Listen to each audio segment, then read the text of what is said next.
Haumitakiapi, Nichajikinle, Tokea Wachiu. Again, hi relatives. My name is Tokeya Wachiu, which means comes dancing first. I'm a member of the Oglala Lakota tribe and also the Halawasa Pony tribe. The Lakota people are based out of South Dakota, and the Halawa people are based out of North Carolina. Being here in Lawrence, Kansas, it is one of the hot spots, the networks for all tribes in the U.S. because you have Haskell Indian Nations University. It allows so many different tribes from all the way up in Alaska, to come down and to learn.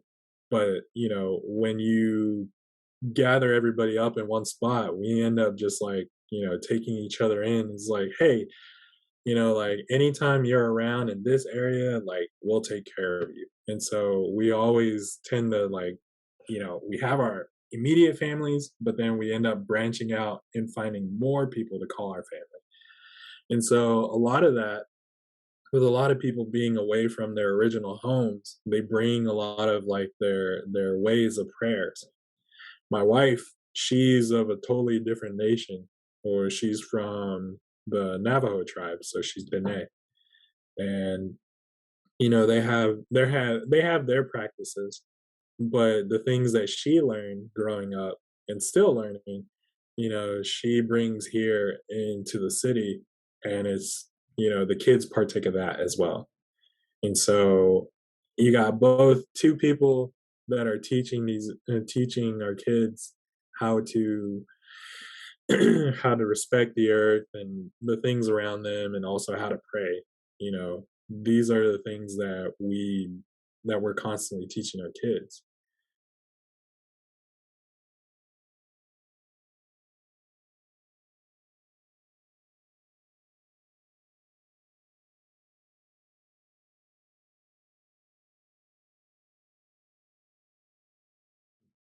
During that time, I had the spirit of those little babies that were killed in the residential schools.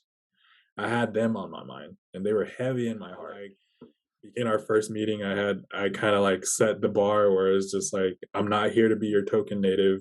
I'm not here to like for you to name drop like myself. Like, I'm here to send a message. The real thing that I think almost every native survives is being put in a kind of like category of like, oh, these people are evil because they're brown skinned. I think with that kind of mindset, that's what kind of led a lot of like oppression from churches and whatnot, and like why people are so scared of churches in some aspect. Like, I don't know if but like some people are like terrified of church, and they have really good reason to be. A lot of things that all the radical preachers and churchgoers, Bible thumpers, like all the radical ones are really quick to point and boo like a certain lifestyle. Like, I always see these jokes about like the more tattoos you get, the more further in hell that you're gonna be in. Like, it's always like really small stuff, and just to judge somebody by the color of their skin, that was something that that's something that drives a lot of us native artists, to do what we do.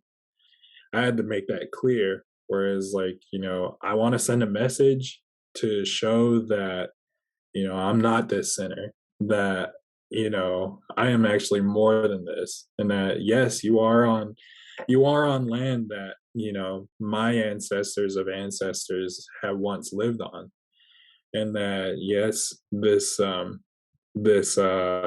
history that you may have learned, it may partially be true, but in reality, a lot of the history that you're being taught is also whitewashed. Or for those who still may have like those kind of like oppressive thoughts, or like um those bad thoughts about, like, my brown skin or my way of life, you know, that they see that, my voice is the voice of those little children that never got to come home.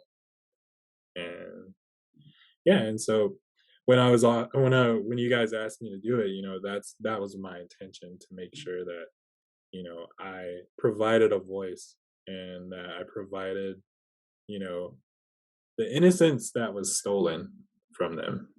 It was nothing to strike back with, like, hate or anything. I didn't want to draw or paint anything that signified complete hatred. I didn't want this to be about anger, because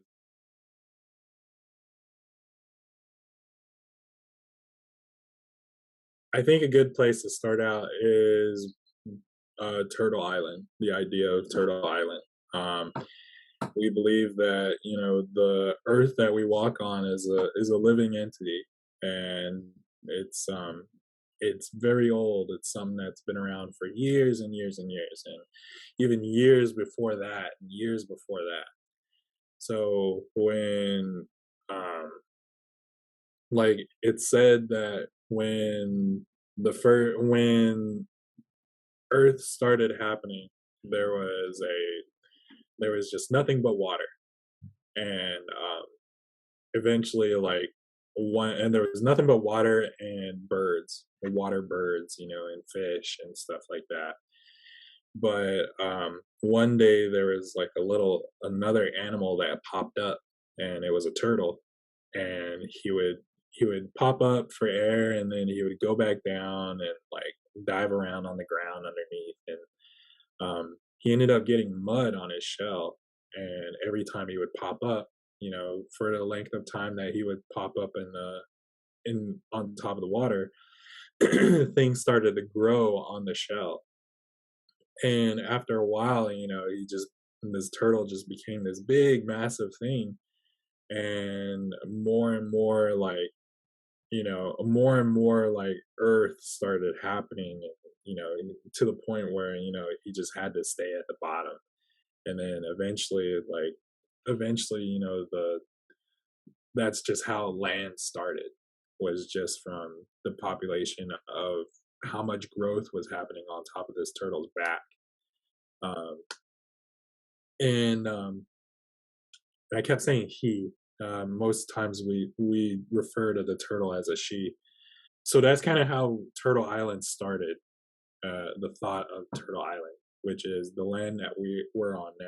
Like, my inspiration from that was just understanding that a lot of different cultures of people have been coming through this land, this area that we're living in now, for, like, hundreds and thousands of years. And so, with them, they bring their certain types of dances, their traditions and beliefs, but, all with still the same mindset of preserving life and respecting it. And so, you know, we were all brought upon, this turtle island. We're all from the earth, and, being able to showcase different tribes coming together with their different garb or regalia, that makes I felt like that made a pretty good story, a pretty big statement of, the type of land that you're on. It's not our land, it's somebody else's, somebody beyond ours, which is, the turtle. And, it's the turtle that brought us all together. That's the turtle that's allowing us to live upon her back, and, to prosper as we do. And so whenever you think about life and what you do around here, I hope that you go forward and think about the types of things that you're doing. Like, you know, yes, you can recycle. Yes, like, you can pick up trash whenever you see it, or whenever you get close to it, pick it up, you know, because, eh, when we say, like, this is our some people will say this is our land, but it's not really our land, you know. It's just the land that we were brought on, we're brought to knowing and respecting. And when you do a land acknowledgement, yeah, you're recognizing the people that lived here, but, to ultimately recognize that the land is a living being. All the things that you're around is a living being.